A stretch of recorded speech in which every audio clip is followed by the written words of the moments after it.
But yeah, we are very glad to have John Hall with us here. So, John, please. Well, thanks very much. It's a real pleasure to be here. Let me just say a little bit by way of introduction. I've probably got a similar background to many of you. Math was always my best subject at high school. That was in the UK, and I, not surprisingly, ended up doing a math undergraduate at Cambridge. And, after graduating, I decided that I wanted to apply my math in business. So I did a master's in operational research, which was a fairly new thing in those days. And then an amusing little factoid, I worked for 2 years after graduating with my master's. I worked for 2 years for a shoe retailer. Everybody sort of bursts out laughing when they hear this. Actually, it was a large shoe retailer in the UK. It had 2,000 outlets. And actually, it was a pretty interesting job. I mean, it was all about deciding which outlets should stock which shoes in which sizes and so on. And then, which outlets should be closed and where we should look for new outlets and that sort of thing. So there's lots of interesting stuff. But after 2 years, with this company, I sort of moved back into the academic world. I won't bore you with all the details, but I wound up, I got my PhD and ended up teaching here at University of Toronto in what we call the Joseph L. Rotman School of Management. And I've been at University of Toronto for about 30 years now. Probably I'm best known for my work on derivatives, which I understand you guys have had quite a bit of instruction in. But most of my 30 years has been spent doing research in derivatives. But I guess it was about 7 or 8 years ago, I began to see that machine learning and AI were becoming really important to our students. And so I sort of switched my focus. And in fact, all of my teaching is now in the machine learning area. And pretty much every, so let me advance slide. Pretty much every course that we offer at Rotman actually has either a compulsory course or an elective in machine learning. So it's not just me that teaches machine learning. I've now got quite a few colleagues who do so as well. I wrote a book, which is now in its 3rd edition, Machine Learning in Business, An Introduction to the World of Data Science. And you can find out more information on the book from my website. But I'm not saying you should buy the book now. In fact, the reverse is true, because the 4th edition will be coming out in probably about 2 months. The 4th edition is going to be with 3 co-authors who are actually the other people who teach machine learning here at Rotman. So, the 4th edition is going to deal with, the 3rd edition came out in, I think it was 2021. And since then, of course, we've had a lot of things happen in natural language processing, large language models, that sort of thing. So I wanted to, bring the book up to date. And my colleagues have helped me do that. So, today's presentation's in 3 parts. I'm going to talk about the nature of machine learning. Then I'm going to move on to talk about applications of neural networks. And finally, what I've been working on quite a lot over the last little while, applications of reinforcement learning. Okay. I don't know whether there's any easy way you can interrupt me to ask questions, but I'm happy to be interrupted with any questions you have as we go along. Is it possible for them to interrupt me with questions? So I think that if they speak up with a question, you'll hear them speak up. I will hear them? Yes, I think you will. Just Good, good. Okay. No, I don't mind being interrupted at all. Okay. So, next slide, please. So what is machine learning? It's a branch of AI, and the idea underlying machine learning is that we give a computer access to lots of data and just learn it, let it learn about the relationships between variables and make predictions. Some of the techniques of machine learning date back to quite a long way. The key thing that's different today is that computers are really fast. So we had all these techniques for doing what we call machine learning quite some time ago, but really computers weren't fast enough to make them a practical tool. We're now reaching the stage where all of these ideas suddenly become practical tools because of the speed of the machines.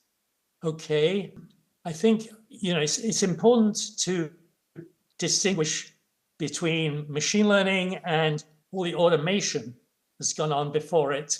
I mean, computers have been used for many years to automate many business decisions, payroll, sending out invoices, so on. This is what we could call the third industrial revolution. Okay, and machine learning is central to the fourth industrial revolution. If you want a bit of background here, the first industrial revolution was steam and water power, which was about 1760 to 1840.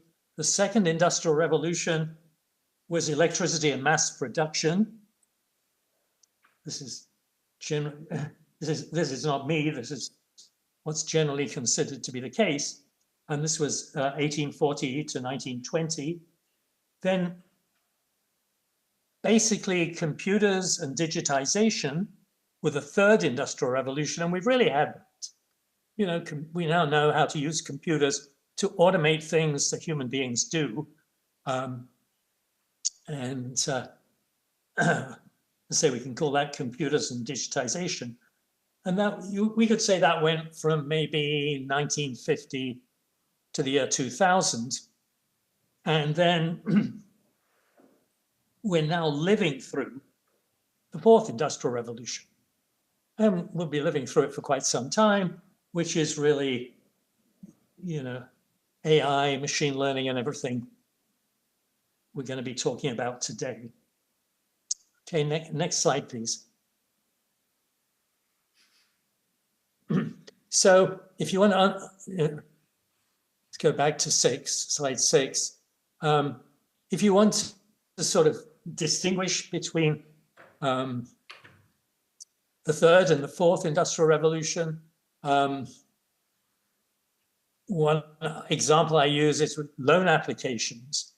I mean, let's suppose we've got loan officers in a company, and there are certain rules they use to decide whether a loan should be accepted or not. And those rules have been worked out. Then we could automate their activities, and that would just be the third industrial revolution.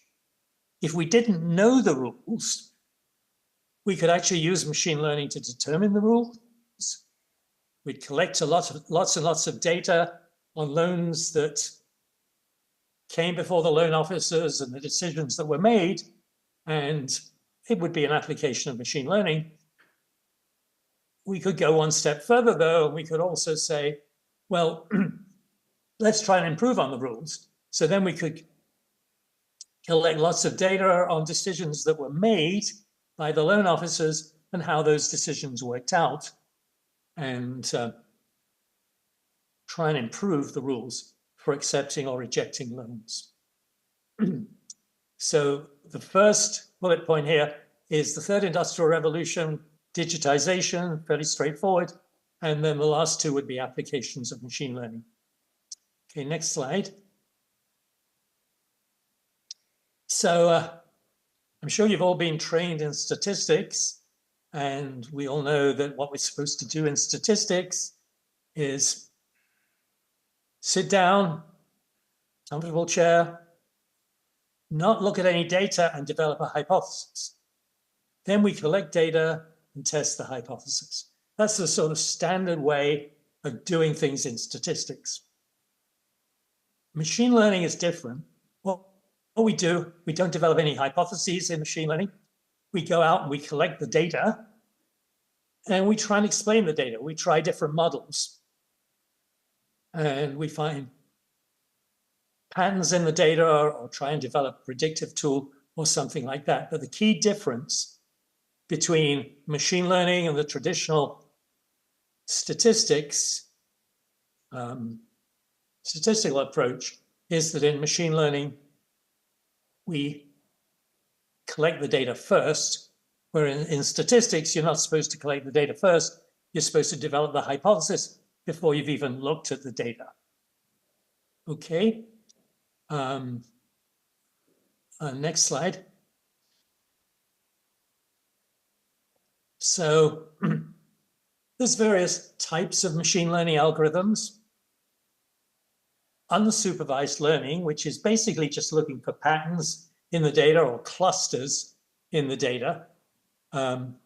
Supervised learning, which is where we're trying to predict something or classify the data in some way. And then reinforcement learning, which is multi-stage decision making, which we'll be talking a bit about later on.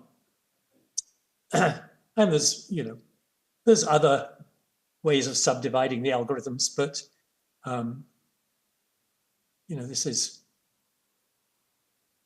this is one quick classification, if you like.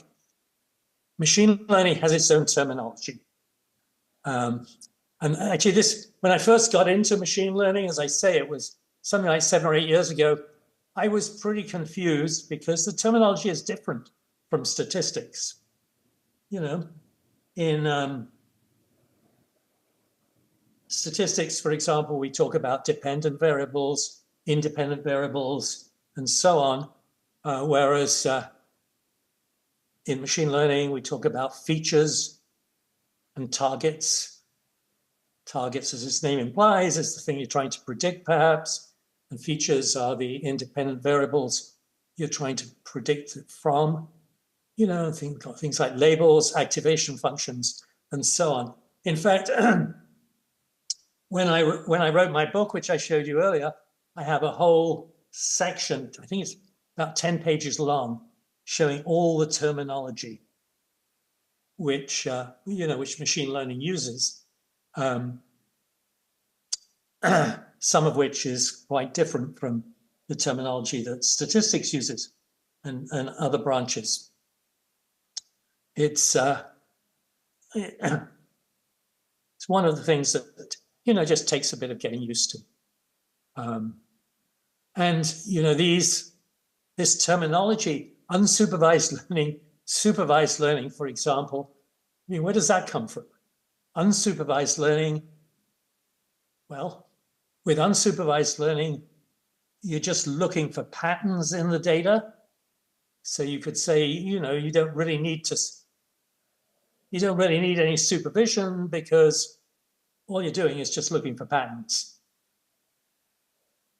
And so all you need to do is to throw the data at the software, and the software will find patterns for you. Whereas supervised learning, you've got to do a bit of supervision because you've got to tell the computer what you want it to do with the data. You want it to predict something, classify data in some way, and so on. So, okay, sorry, next slide. So just you want one slide on unsupervised learning then. So in a typical application, what you're asking, you give the software data and you ask it to divide the data into clusters so that observations in the same cluster have similar feature values. Okay, and so a typical application would be a company wants to understand its customers better. So it collects attributes of its customers. There may be, 10 different attributes that it collects, like how much the customer spends every year, how many different products the customer buys, where the customer is located, and so on and so on. And basically, you give the software a list of your customers with those sort of attributes, and it will classify them or cluster them. So you say, oh yeah, we've got customers that look like this, we've got customers that look like this, we've got customers, and so on. And I'm told that, this is actually quite a powerful tool, because sometimes you get to find clusters of customers that you never really thought of as being a cluster of your customers before.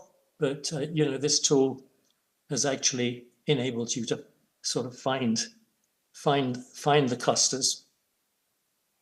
Okay, next slide. So supervised learning is where you're not just trying to understand the data and create clusters from your data. You're actually trying to predict something, typically. And what you do is you divide your data into 3 sets: training set, a validation set, and a test set. Because remember, what we're doing here is we haven't got a hypothesis. We've just got a lot of data. And so typically you put about 60% of your data into the training set, 20% into the validation set, and 20% into the test set. And hopefully you've got quite a lot of data. Okay, so you develop different models using the training set. So you try out different models, and we'll see some examples of this in a moment, and you compare those models using the validation set, say, well, this model seems to do better than this other model when tested on, the parameters of the model are determined using the training set, and then you can see how well the models work on the validation set, and decide which seems to be the best model for explaining the data. Typically, you can find a really complex model, sometimes anyway, that will explain the data in the training set, but then it does not do well on the validation set. So the model can be too complex. So we'll see. So you want to, typically a rule of thumb is you want to increase model complexity until the model starts to perform worse on the validation set. So once you've chosen a particular model, you can increase its complexity and the parameters and so on. But as soon as it starts to perform worse on the validation set, you've overfitted the training set.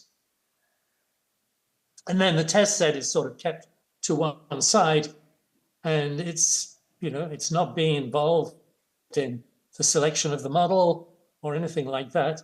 And so it provides a good final out of sample indication as to how well the chosen model works. Yeah, next slide, please. Thanks. So this is an example that I use in the book. It's a pretty trivial example in a way, but it's for predicting salaries for people in a certain profession, in a certain area as a function of age. And we try out different models. Didn't have a huge amount of data for this particular one. We try out different models which are just polynomials of the person age. So the extreme left model is a 5th order polynomial, and it fits the data pretty well. But actually, what it's fitting is the first 60% of data that you use to compare your models, okay, it doesn't fit the validation set well. So it's overfitting, you find. The linear model is underfitting, and the best model, actually, for the data that I used was a quadratic model. So salary increases and then sort of slightly tails off as you get older. So it's an example of, you know, if you just, it depends how much data you've got, of course, for comparing your models. But it quite often happens that you wind up overfitting a model, and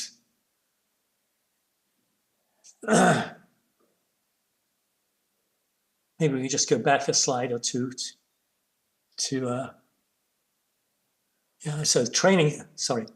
So the training, so you use the training set, but it's, you know, you find that you have actually fitted the training set really well, but the model doesn't extend well to the validation set.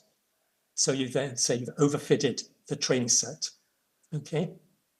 So that's an example of what I'm talking about, increased model complexity until the model starts to perform worse on the validation set. Thanks, Peter. Let's move on.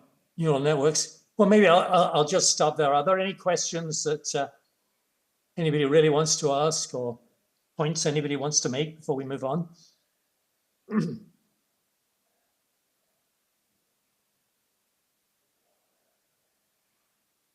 Okay. If not, okay, let's move on to the next slide. And the next slide, so we're now going to talk about neural networks.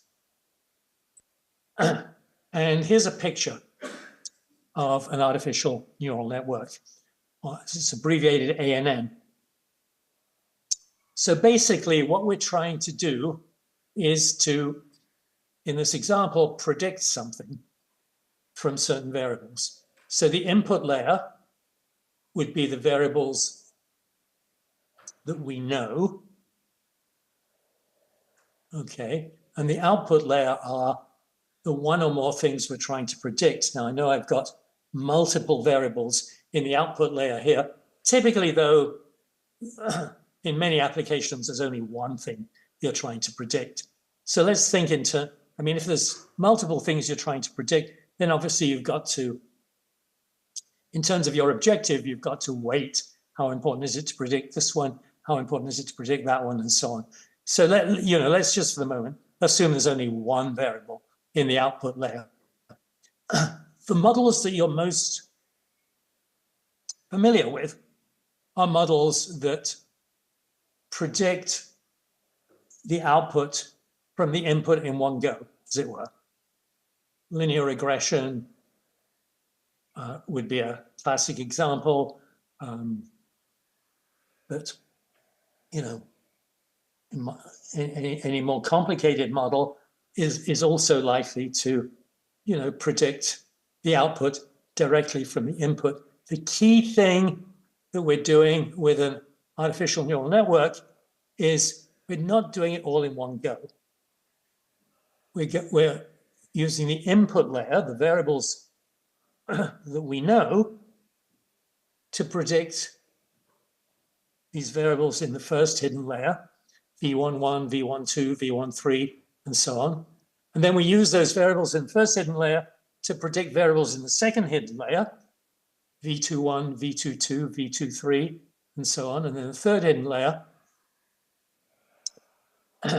So the key thing is about a neural network is that you're going through a number of stages in predicting the output from the input. It's not all done in one go. So we're not writing down a nice, neat equation for the relationship between the output and the input and predicting the parameters of that equation. We're saying there's a number of stages we go through in getting from the input to the output. And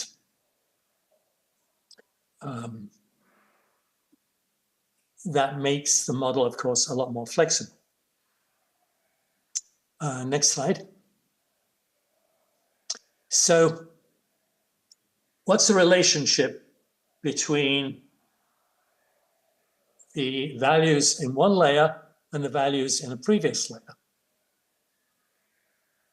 Well, what we're doing is we're relating the values at one neuron to a linear combination of values in the previous layer. And we're using these things called activation functions to do it. Maybe we go back a slide now, Peter, if we could. And so if we look here, V11 is related to the variables in the input layer, the variables we know, V01, V02, V03. And what we do is we apply weights to those variables. So we have a weight times V01 plus a weight times V02 plus a weight times V03 and so on. And then once we got this weighted average of the V01, V02, V03, we apply a function to it to get V11. And then we do the same thing for V12. We take a weighted average of V01, V02, V03, and so on, different weighted average, and apply a function to it to get V12, and so on. And then to go from the V11s, V12s, V13s to V21, V22, V23, we do the same thing. So V21, for example, we take a weighted average of V11, V12, V13, V14, and so on, and apply a function to it, this activation function, to get V21. Okay, and then, so what are the parameters of this model? The parameters are the weights. What weights? What weights do we apply to the V's in going from one layer to the next layer? Okay, and there's a lot of weights in this example that you got in front of you there, because when we're determining V11, we've got a weight associated with V01, V02, V03, and so on. But even if there are only 3 inputs, that's 3 weights. And then V12 is another 3 weights, V13 is another 3 weights, and so on. So you can wind up with a lot of weights. But those are the variables that, those weights are the variables you're trying to determine. And then the activation function is something you apply after you've applied the weights. Okay, so can we move on to the next slide now? So you see a number of different activation functions that you could use. Fy equals y means that you've just applied weights to the variables in the previous layer, and then you've just haven't done anything else to them. You've just said that that's going to give you the value in the new layer. Now, if throughout the whole neural network, you just use the identity, if you think about it, you would just have a linear model. Okay? So if the variables in the first layer were a linear function of the input layer, the variables in the second layer were linear functions of the variables in the first layer, and so on. And you went all the way through. Then it would just be a linear model, and that wouldn't be very interesting. Because if we want to have a linear model, we don't have to go through all this. However, as we'll see, you often use the identity just for the final layer. You see, sigmoid is a popular activation function. So once you've determined the weighted average of the variables in the previous layer, you just take 1 minus 1 plus e to the minus that to get the value at the new node, and so on. Hyperbolic tangent, ReLU, and so on. Lots of different activation functions. So you get the idea. You're really saying that the relationship between the output and the input is a kind of a convolution of a lot of these activation functions applied to weighted averages. Okay, next.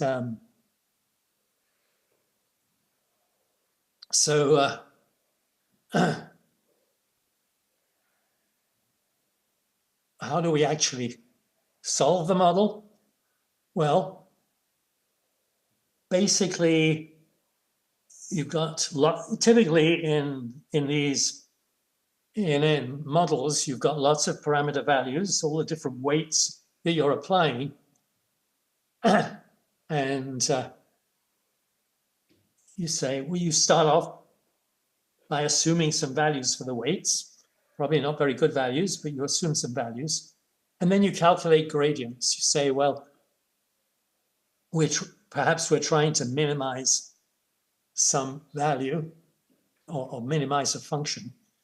So we're trying to determine the input values that will minimize some function. So we calculate gradients to determine the direction in which the parameter values should be changed to improve things, to actually make the function smaller. And then you take a step and then do the whole thing again, calculate the gradients and move the parameter values again in a certain direction and so on. So it's a case of, sorry, somebody trying to call me.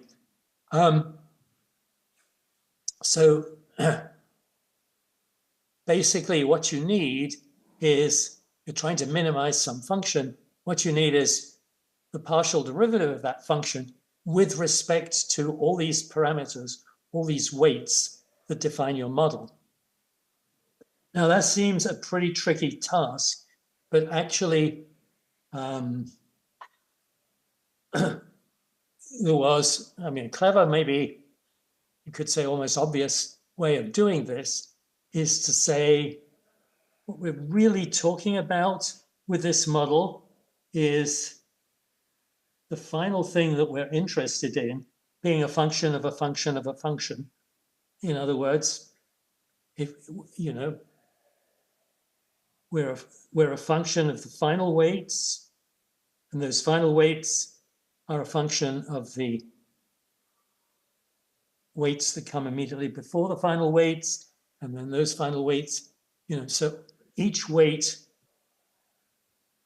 and of course, in calculus, we know how to calculate the gradient of a function of a function of a function. So there are some clever shortcuts for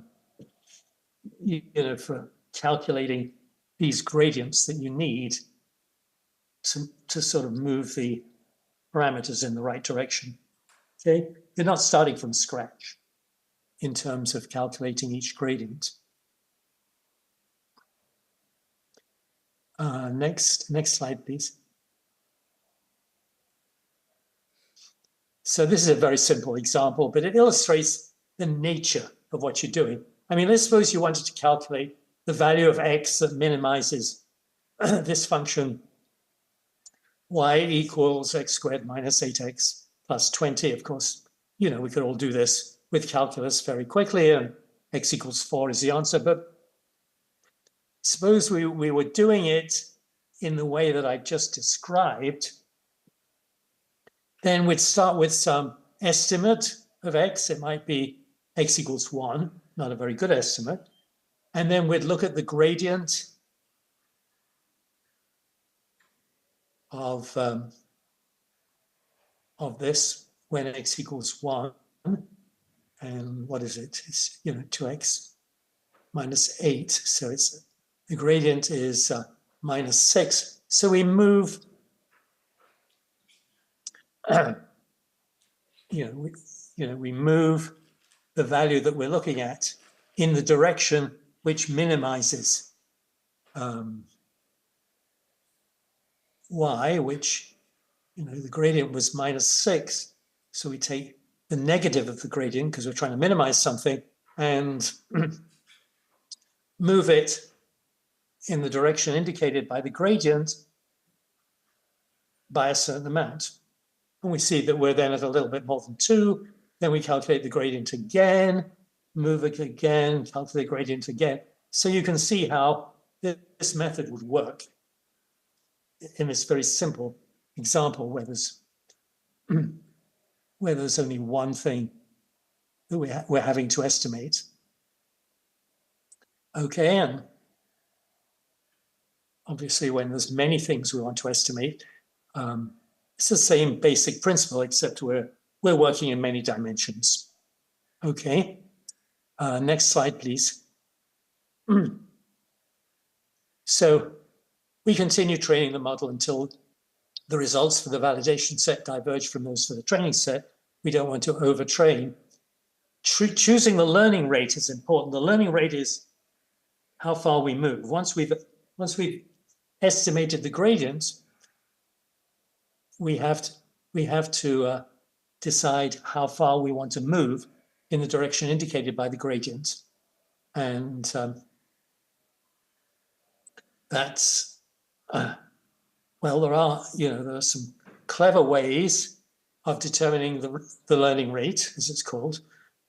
But clearly, if we could just go back to the previous slide a moment, I think you can see here, if you choose a really small learning rate, then, the gradient at 1 would be the same, but you'd move only very short amount, and then you calculate the gradient again and move a very short amount, and so on. You'd never actually reach the bottom of you'd never in a reasonable time reach the bottom of the curve if you made the learning rate too small, because the learning rate is determining how far you move once you've determined the gradient.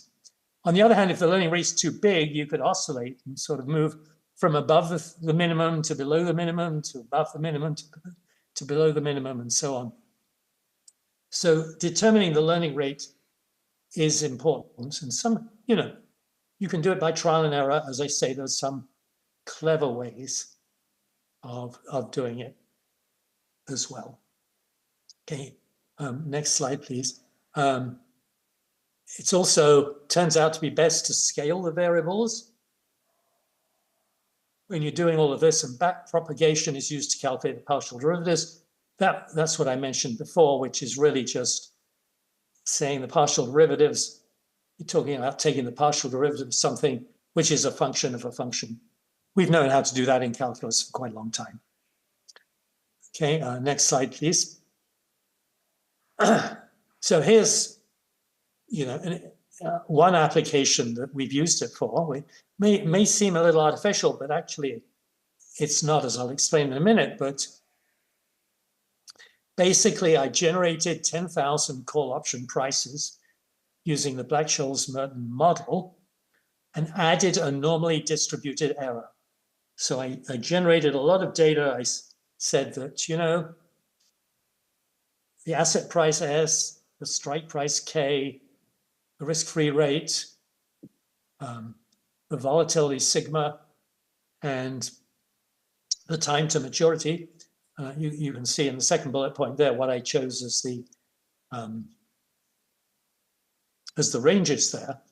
So we sampled parameters randomly and then added a normally distributed error term to the Black-Scholes Merton model, and then said,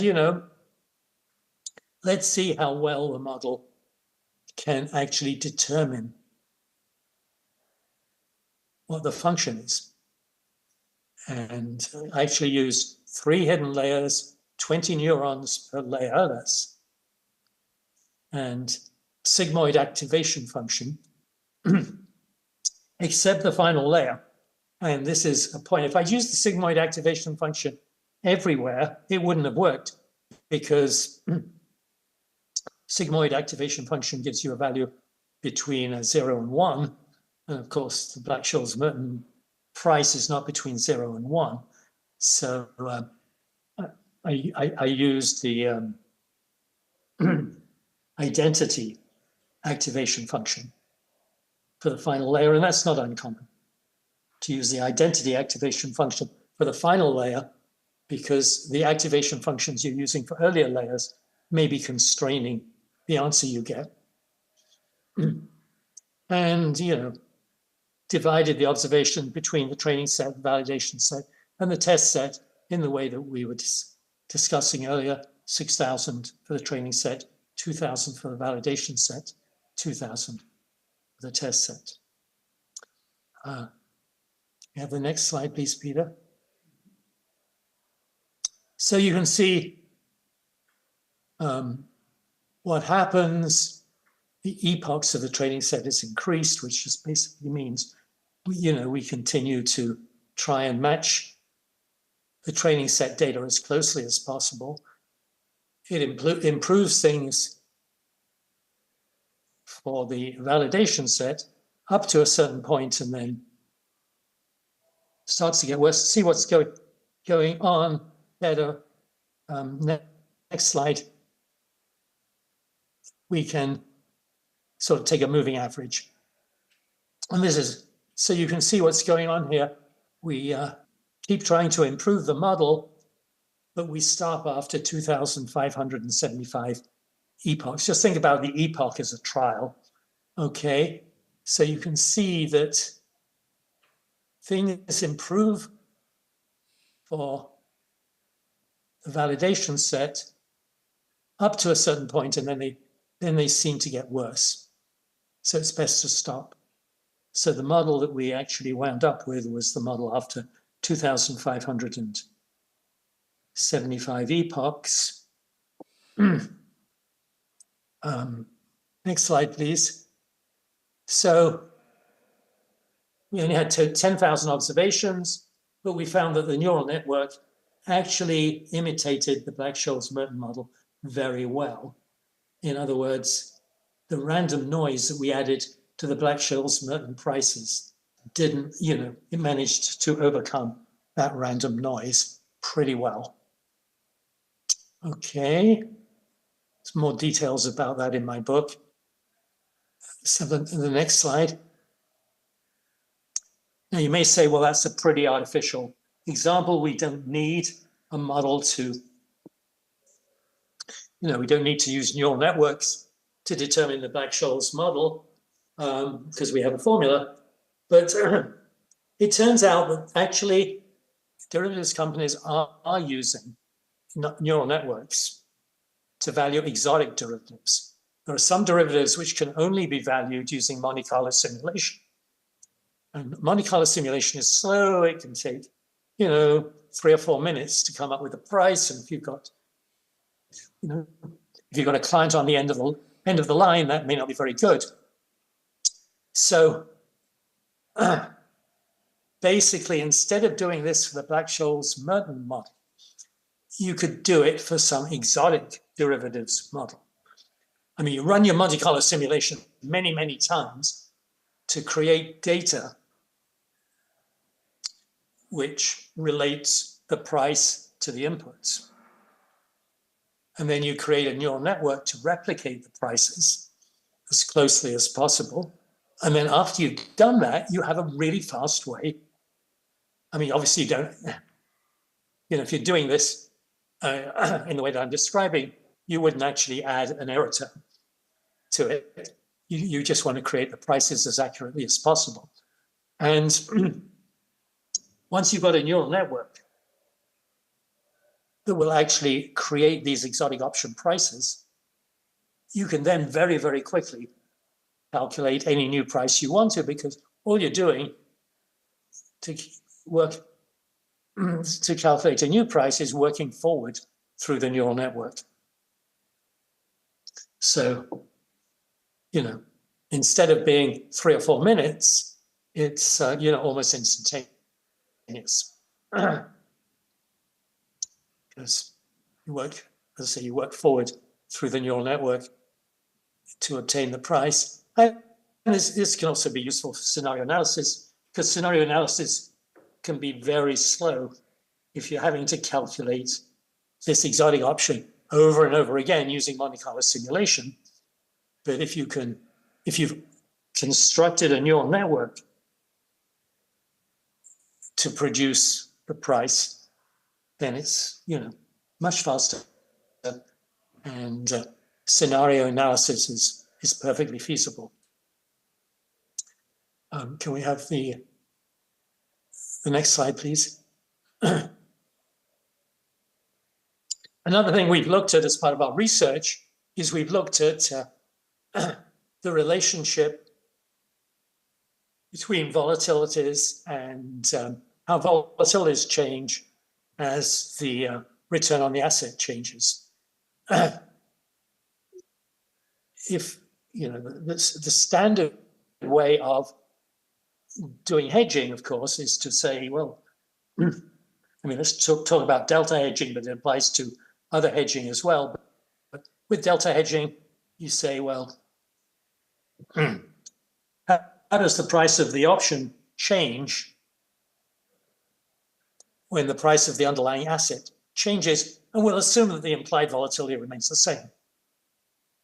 That's the standard assumption. Implied volatility remains the same, and you just calculate delta as the rate of change of the option price with respect to the asset price.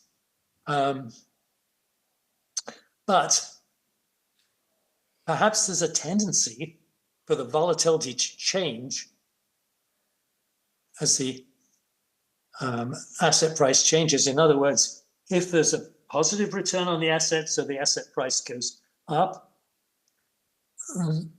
there's less overall, the company is less highly levered, at least in the market value sense. The company is less highly levered, and so maybe the implied volatility goes down. Whereas if the return on the asset goes down, the company becomes more highly levered, and therefore there's a tendency for the volatility to go up. So maybe we should take this into account when calculating delta. So can we have the next slide, please, Peter? So we calculated a neural network to investigate this and to see what's the relationship between the daily asset price return and the change in the implied volatility. And so input layer had moneyness, time to maturity, daily asset price return, and the output layer had change in implied volatility. Next slide, please. These were all the details. In the interest of time, let's move on. Next slide, please. And we can see that, you know, we actually, in this particular case, found that validation sets started to get worse after 5,826 epochs. You kind of see that a little bit in this diagram. So we stopped the training after 5,826 epochs. Next slide. It wasn't, you know, at first we're pretty disappointed with the result of this research because the test set, which is final result, it actually only gave an 11% improvement over a simpler analytic model that my colleague Alan White and I had worked on in 2017. So, you know, it didn't give a hugely better relationship between the return on the asset and the volatility. However, we played around with it a bit. When the VIX index was used as a feature, there was a further improvement of 60%. And what we found was that the behavior of the volatility surface was different in high and low volatility environments. In other words, if you want to predict what's going to happen to the volatility surface, so you know how to change the implied volatility when you change the underlying asset price, you really want to know whether you're in a high volatility environment or a low volatility environment. So that this actually gave kind of an interesting result, which you'd be unlikely to get just playing around with the data. Next slide, please. Okay, so we've got 20 minutes left. So let's use the last 20 minutes to talk about reinforcement learning, which has been a subject of quite a lot of my work over the last little while. Next slide, please. So what is reinforcement learning? It's concerned with finding a strategy for taking a series of decisions rather than just one. So you're in some sort of an environment, it's changing in an unpredictable way, and you have to decide, well, you've had to decide what decision you're going to take today, but you know you're going to have to take another decision tomorrow and another the next day. You know you're going to be taking a series of decisions, not a single one. And this has actually been a hugely successful, it's kind of like a trial and error kind of approach to this, but it's been hugely successful. I'm sure many of you have heard of the success that software has had in playing games like chess and Go. That actually, we've developed software that can be the best human players of chess and Go. I used to play a lot of chess when I was younger, and in a way it's disappointing, but you know, computers can now do this so much better than human beings. Next slide, please. So the general model is you have actions, states, and rewards. So you take an action. You start with a certain state, which I call S0. You take a certain action, time 0, and that moves you to a new state, and maybe you get a reward. Then you take another action, which will move you to yet another state, perhaps give you a reward, and so on. So you've got to look ahead and think of all the actions you're going to have to take, not just at time 0, but at future times. And the states at future times are somewhat uncertain. Next slide, please. So one of the fundamental, I mean, this is really a trial and error sort of process, but if you, and obviously you don't know anything when you start, so you're going to sort of be choosing some sort of a random strategy, and then slowly over time you learn that, you know, doing this in this situation works out well, whereas doing something else in that situation works out badly. And this is where exploration versus exploitation comes in. At any given time, there's a certain probability that you'll randomly choose a decision. Okay, and that's referred to as exploration. And there's a certain probability that you'll choose the decision that's actually worked out best so far, which is called exploitation. So initially, the probability of exploration is 1 because you don't know it. So you're going to randomly choose a decision. And then over time, you'll slowly reduce the probability of exploration and increase the probability of exploitation. And after a sufficient number of trials, you know, you'll probably decide that actually the probability of exploitation should be 1. In other words, you've pretty much decided that you know what the best decision is in all different situations. Next slide, please. So I don't know whether any of you have come across this game NIM.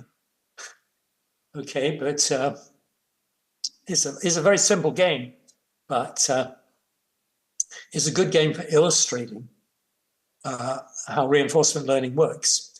So suppose we've got two players, and so I'm playing against you, and there's a pile of matches on the table. And we take turns. Each of us can pick up 1, 2, or 3 matches.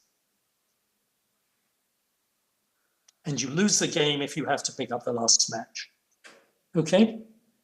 So part of matches, take turns picking up 1, 2, or 3 matches, and the person who has to pick up the last match loses. Well, if you are being good mathematicians, you'd work out how to play this game very quickly. Basically, I mean, let's suppose there are only 5 matches on the table, and it's your go. There are 5 matches on the table, and it's your go. I'm going to win. Because if you pick up 1 match, I'll pick up 3 matches, and you have to pick up the last match. If you pick up 2 matches, I'll pick up 2 matches, and you have to pick up the last match, and so on. So if I can leave you with 5 matches on the table, I win. Then we can go one stage beyond that. Let's suppose I can leave you with 9 matches on the table. Then I can make sure I leave you with 5 matches next time because, again, if there are 9 matches on the table, you pick up 1, I pick up 3. You're then left with 5 matches on the table. Okay, you pick up 2, I pick up 2, you're left with 5 matches. And very quickly you decide that actually the way to win this game is to always leave your opponent, if you can, with 4n plus 1 matches. Okay. So, I mean, suppose n is 5, 4n plus 1 is 21. So if I can leave you with 21 matches, I will win because I'll leave you with 21 matches. Then whatever you do next time round, I'll leave you with 17 matches. And then the next time round, I'll leave you with 13 matches and so on. So, okay. However, let's see how well the machine does at working out this best strategy. And I'm going to assume there's only 8 matches initially on the table, although you'll find on my website, you can find some software for seeing how well the machine does in a lot of other situations. But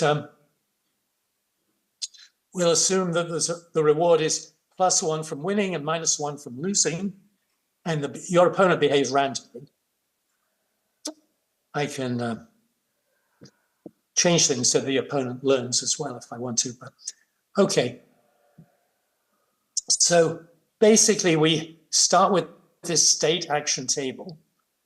Okay, state is the number of matches to the left, 1 to 8, and the action is the number picked up.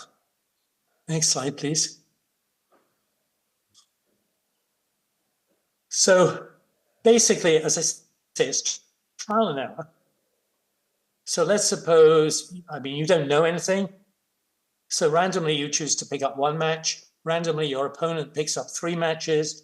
Randomly you choose to pick up 1 match. Randomly your opponent picks up 3 matches. You win. Okay, so we can update Q81, 8 being the number of matches on the table and the 1 being the number picked up. So the first argument is the number of matches on the table. The second is the number picked up. So we know from that we have a trial where we win, Q81 leads to a win, and Q41 leads to a win. So we update Q81 and Q41. Okay. And we have to have an updating parameter. The formula for updating is there, and we say, well, okay, we don't want to update too much. We'll give it 5% weight. So we have the old QSA plus 5% of the gain minus the old QSA. And can we have the next slide, please? On each trial, we observe certain states take action in those states, and the gain used in updating the queues can be either the final reward, referred to as the Monte Carlo method, or it can be the value at the next state, assuming the best decision is taken. So, if I pick up, if I pick up one match and you pick up one match, then the value, there are 6 matches on the table. And in terms of updating, instead of waiting to see whether I win or lose, I could just say, how good is it for me if there are just 6 matches left on the table? And that would be, the way we would do the updating. So we start with the queues all 0, and then we update them in the way that I was describing. Next slide, please. And with the Monte Carlo method, which is where we wait and see whether we win or not, you can see, we all know that with 8 matches on the table, if it's our go, we pick up 3 and leave our opponent with 5 matches on the table. That's the best decision. After 1,000 trials, it hasn't really found the best decision. It still looks as though picking up 1 match is marginally better. The Q value is 0.562 as opposed to 0.522. After 5,000 trials, it's definitely beginning to look that it's best to pick up 3 matches, and after 10,000 trials for sure. So you can see what's happening here. We're just doing more and more trials, and what we did here was we had this epsilon parameter, which determines, whether you behave randomly or you use the best decision that seems to have worked out so far. We have epsilon starting at 1 and having this decay factor of 0.9995. So it does appear that reinforcement learning finds the best decision. Next slide, please. And in fact, it finds it even more quickly with temporal difference learning. This is where you look to see, how much does it turn out to be worth to be in the next situation that you're in after you've taken the first decision. And it turns out that, as often is the case, temporal difference learning works better than the raw Monte Carlo simulation. But it's definitely, worked out that, it's best to pick up 3 matches. It's not, and it doesn't look so bad to pick up 2 matches or 1 match, because remember, your opponent's behaving randomly. So and when you've learned a lot, you can behave much better than your opponent. I've done other tests where the opponent is learning as well, in which case picking up 2 matches or 1 match is going to allow your opponent to win. And so you have, negative numbers opposite the 2 and the 1. Next slide, please.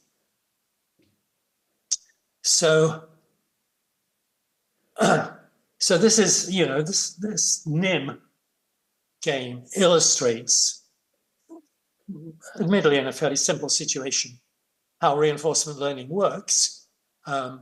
Very often you've got a much more complex state action table to be sort of filled in, and you have to sort of combine reinforcement learning with artificial neural networks, because you've got this state action table. You're able to fill in some of the numbers in the state action table, but not all of them. But there's some general nonlinear function which is describing the whole table, and you have to do the best you can with the numbers that you do have on the table. Next slide, please. Okay, so 5 minutes left.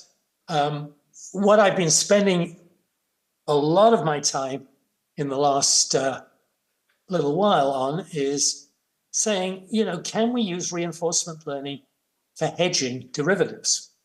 The traditional approach to hedging is, of course, Greek letters, where you calculate delta, gamma, vega, and so on. And you're really looking at a very short period of time ahead, because you're saying,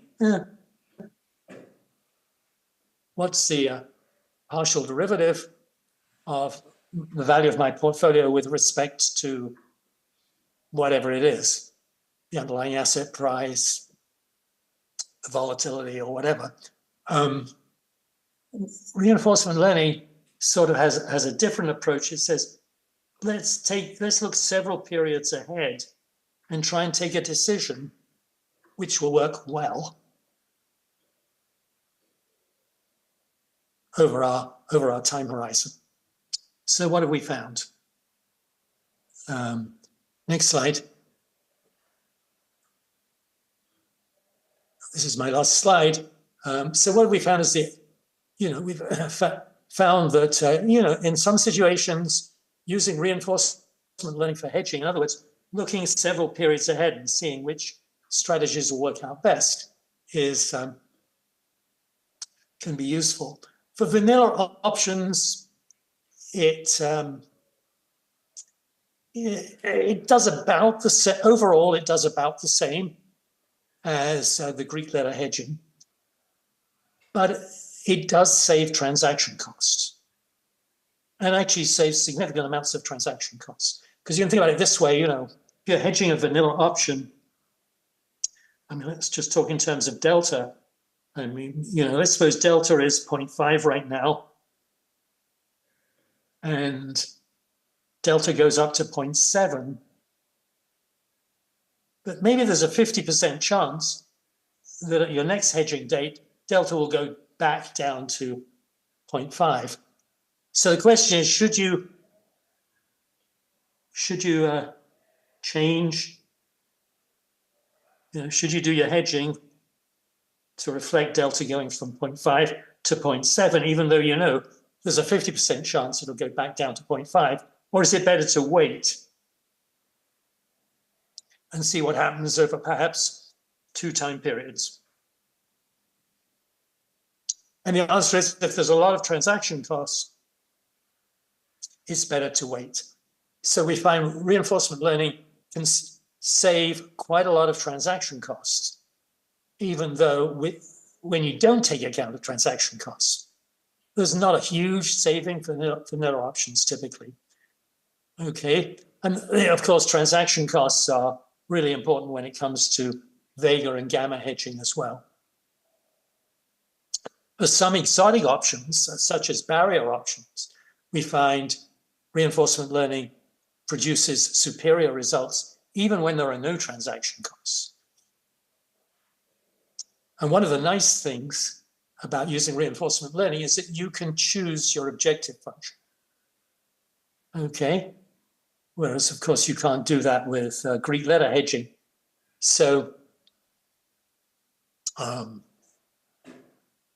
we've experimented with, looking at the tail of the distribution, and VAR 95 is a shorthand for you want the 95th percentile point of the loss distribution to be as high as possible.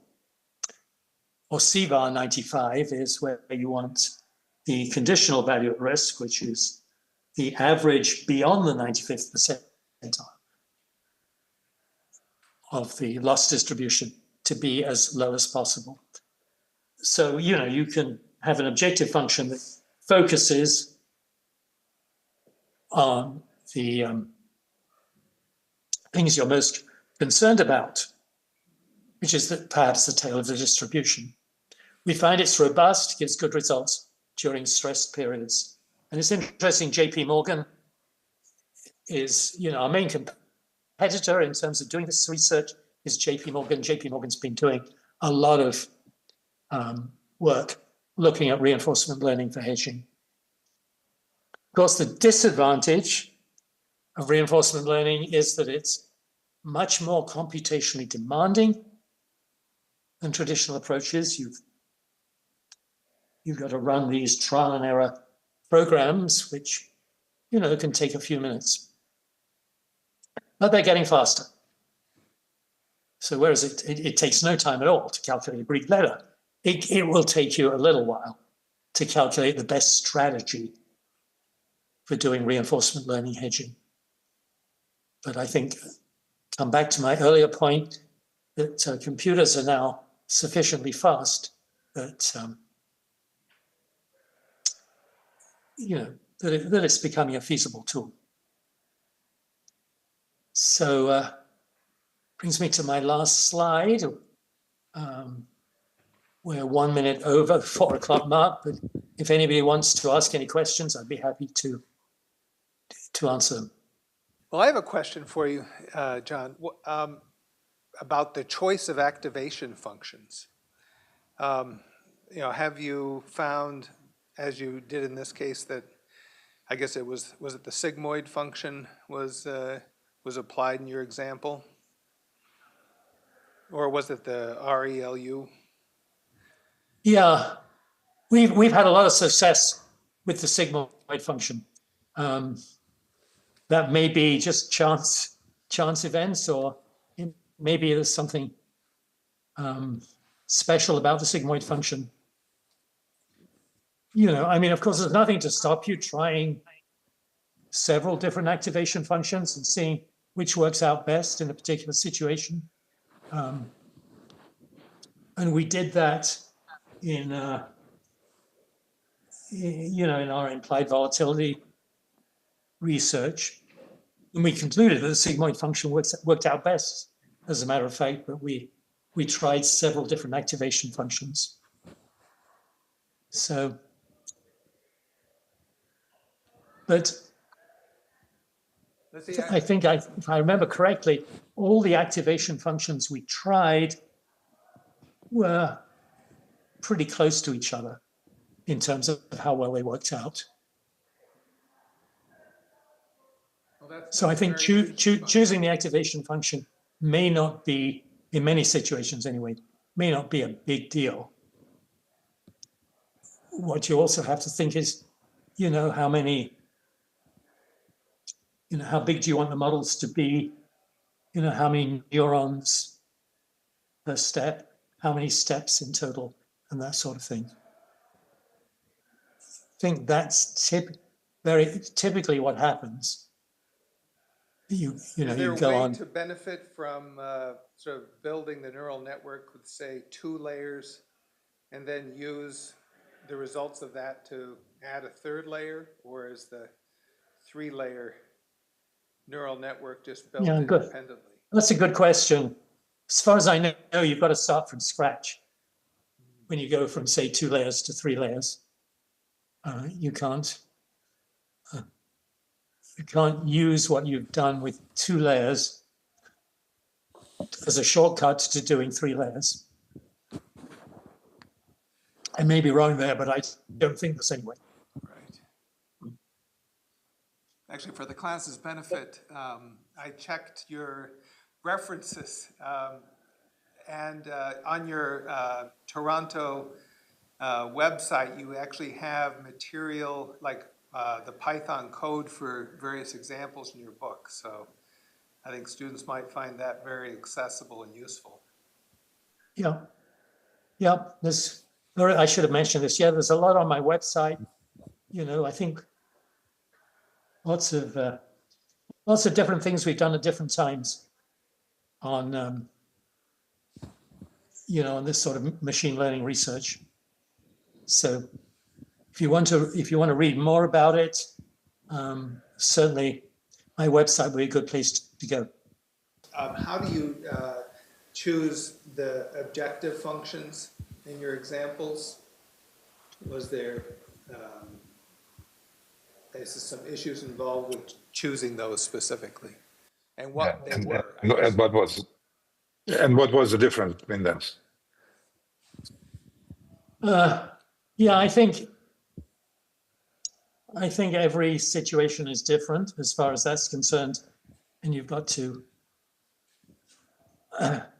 think, what objective function fits in with what I'm trying to do in a particular situation that you're working on. Okay,